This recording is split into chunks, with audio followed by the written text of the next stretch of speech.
From Wood TV, this is 24-hour News 8. If I lived there, I would want to make sure that my water was tested to make sure that it was okay to drink. First up tonight, a Target 8 investigation is revealing that the same PFAS-laced firefighting foam that has polluted lakes, rivers, and wells around Air Force bases was used extensively at the Gerald R. Ford International Airport. Former airport fire chiefs tell us they used it often for more than 2 decades, not knowing it was likely a carcinogen. Our findings tonight leading a state investigation. It's similar to what happened with Wolverine Worldwide in northern Kent County. Target 8 investigator Ken Kolker is here breaking this story tonight. Ken? Brian and Sue, the Ford Airport is in Cascade Township, just uphill from the Thornapple River and from hundreds of homes that get their water from wells.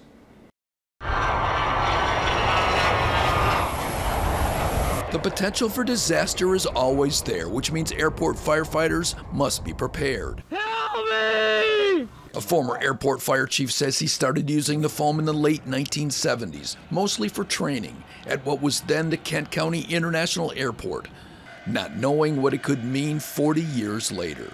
There was this 1979 disaster drill. It didn't take the foam-spewing trucks long to smother the blaze.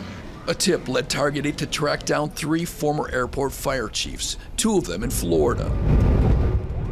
We used it a lot, all the time. I mean, how many times over your 10 years do you figure you used firefighting foam at the airport? Probably 1,000 times or so.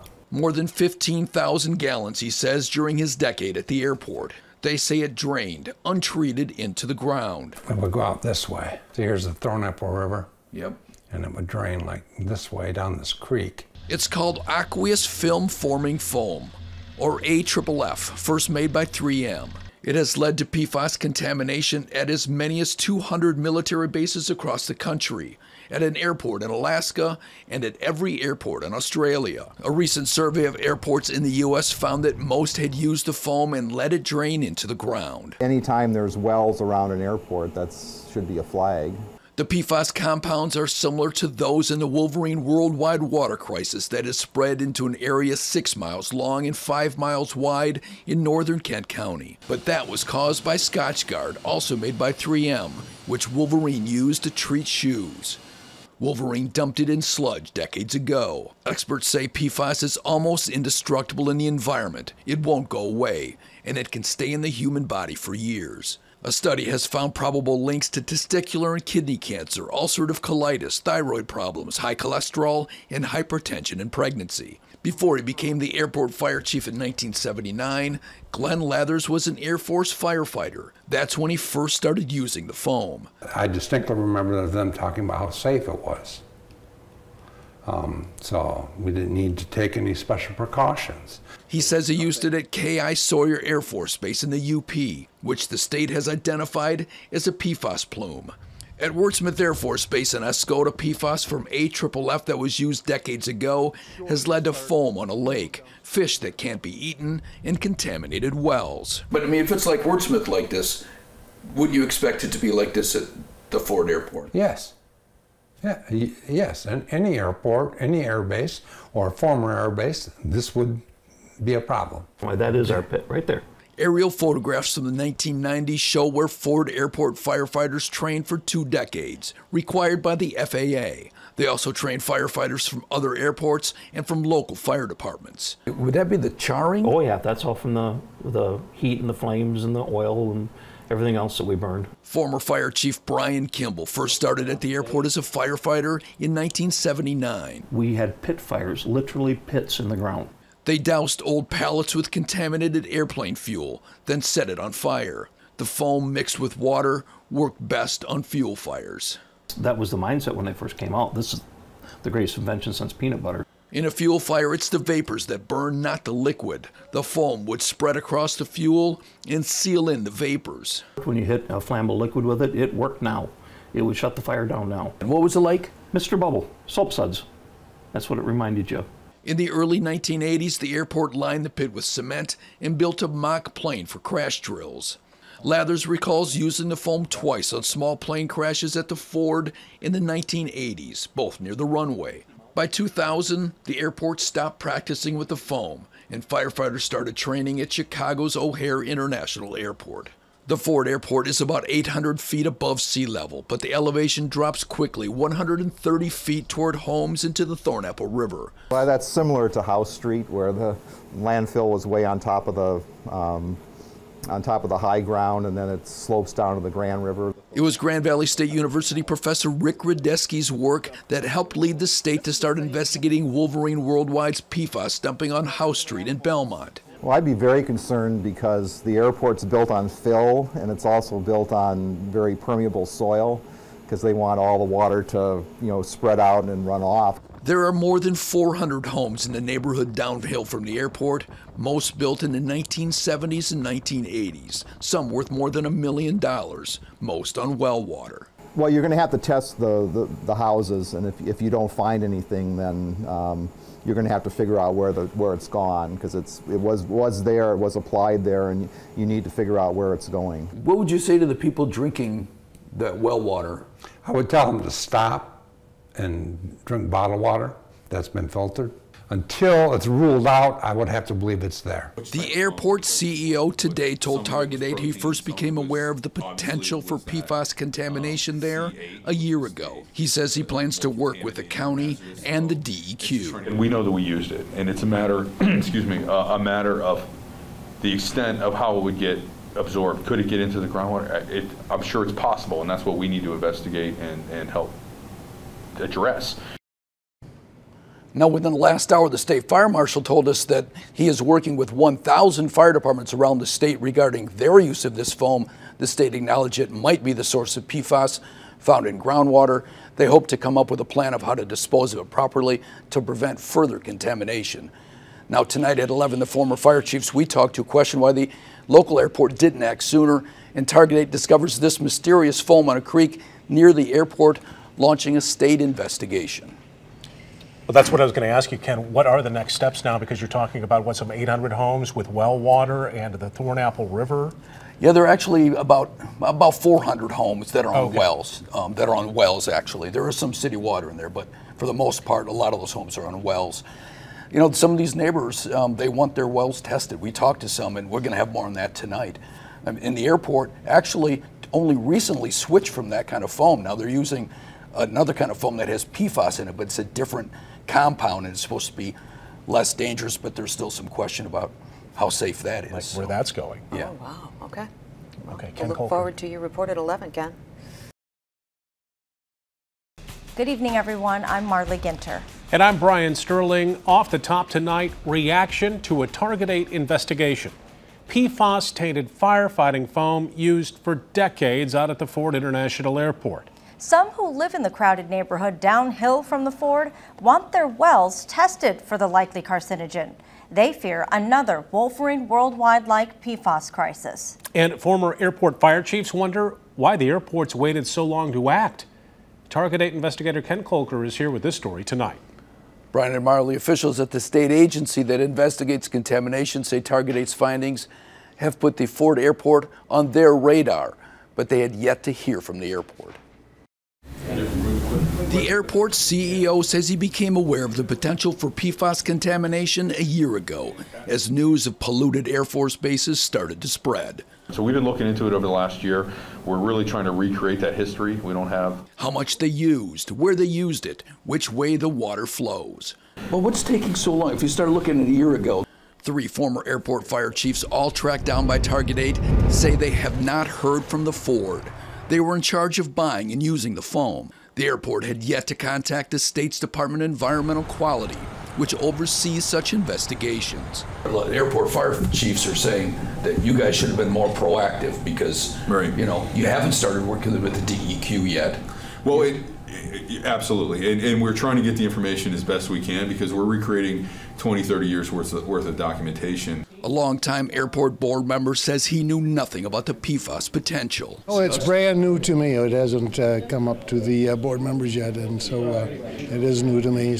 But we, as the other problems around the airport, we get a handle on it, and we're going to take care of it. The former airport fire chiefs told Target 8 they used AFFF firefighting foam at the Ford for decades, starting in the late 1970s, mostly for training, all required by the FAA. They say it drained untreated into the ground, thousands of gallons. The training ended at about 2000, but PFAS can stick around for a long time in the environment and in the human body. When the airport has the knowledge that now it's a hazard, it wasn't at the time, now it's a hazard, now you need to be proactive.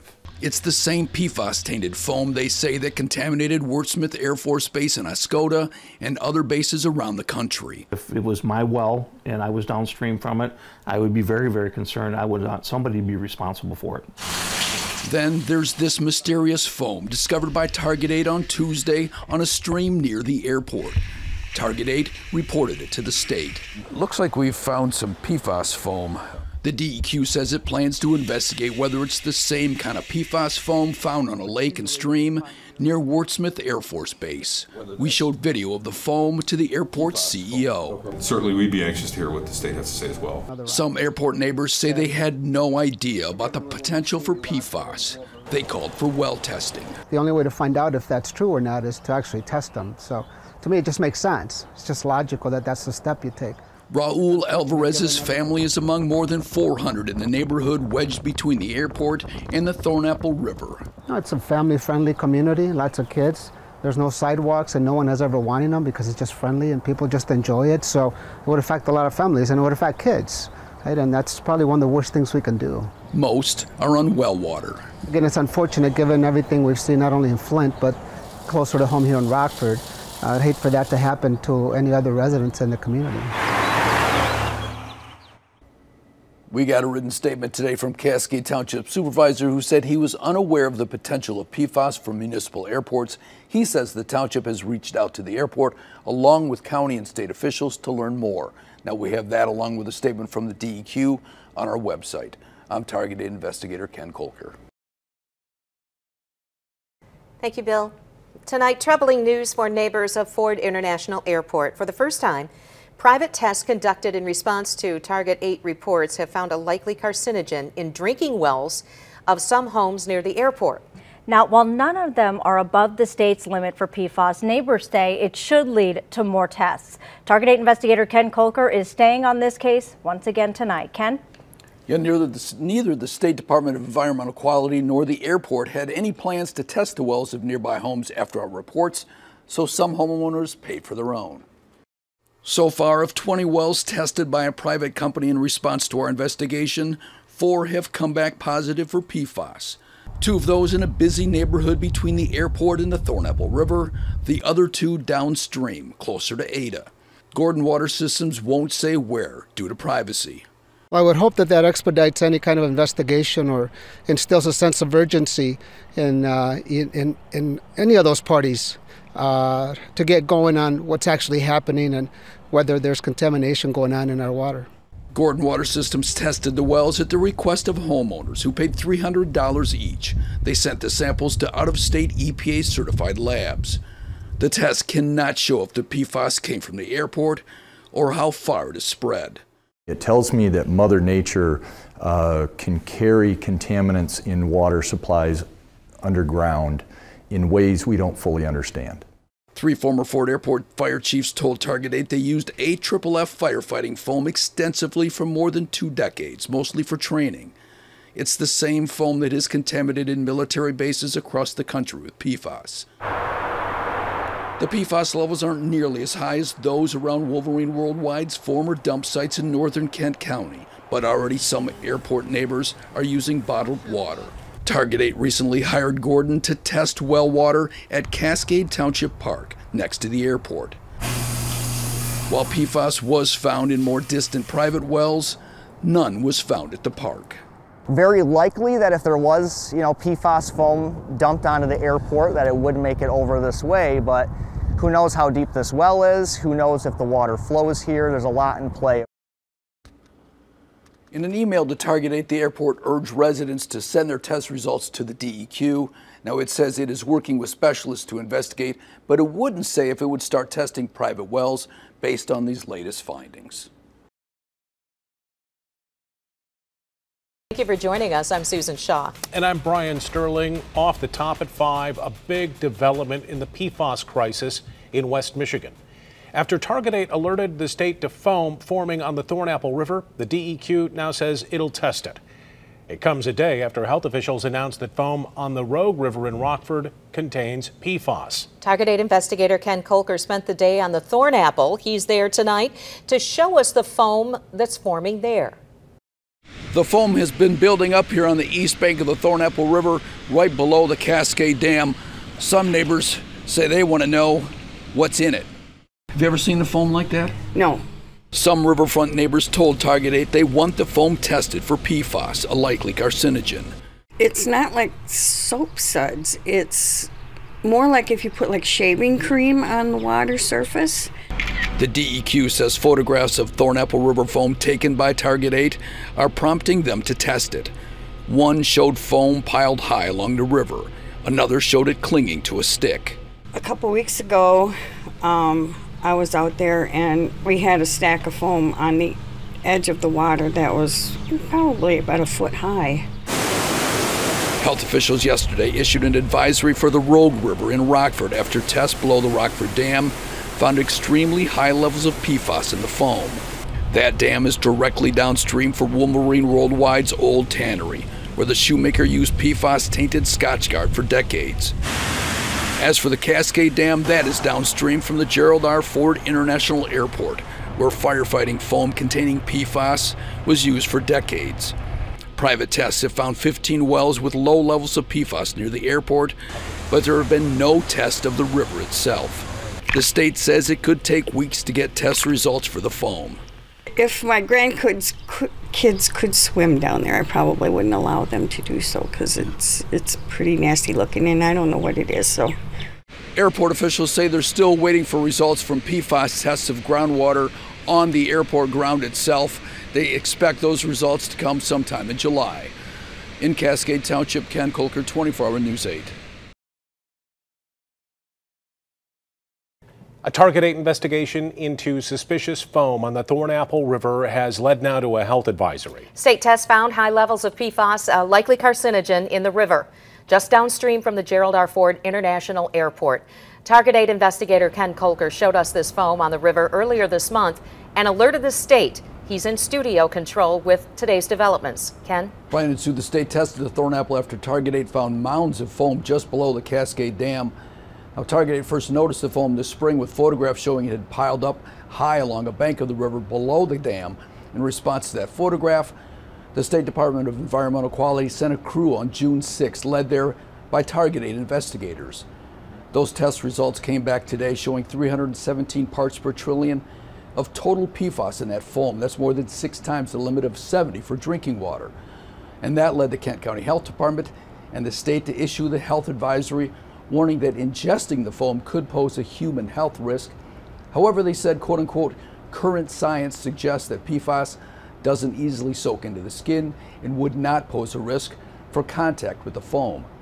Now, the foam is downstream from the Ford Airport, where a Target 8 investigation has led to testing for PFAS from firefighting foam. Tests already have found PFAS at the airport, which is leading to testing of wells at nearby homes. Already private tests have found PFAS in 15 wells in that area. The PFAS levels on the Thornapple were not nearly as high as what they found on foam on the Rogue River near Wolverine Worldwide's old tannery in Rockford. Now that hit 300,000 parts per trillion, leading to a similar health advisory for the Rogue. Back to you. Okay, Ken, thanks for the latest on that. We are also learning that high levels of PFAS have led the county and state to issue advisories against eating any fish caught in ponds near the Boulder Creek development. The development is off Canonsburg Road in Plainfield Township, just north of the Grand River. Water samples from 3 ponds show extremely high levels of the likely carcinogen. One of them nearly 40 times higher than the limit for drinking water. Because of that, you are advised not to eat any fish from the ponds. That location is a former dump site for Wolverine Worldwide.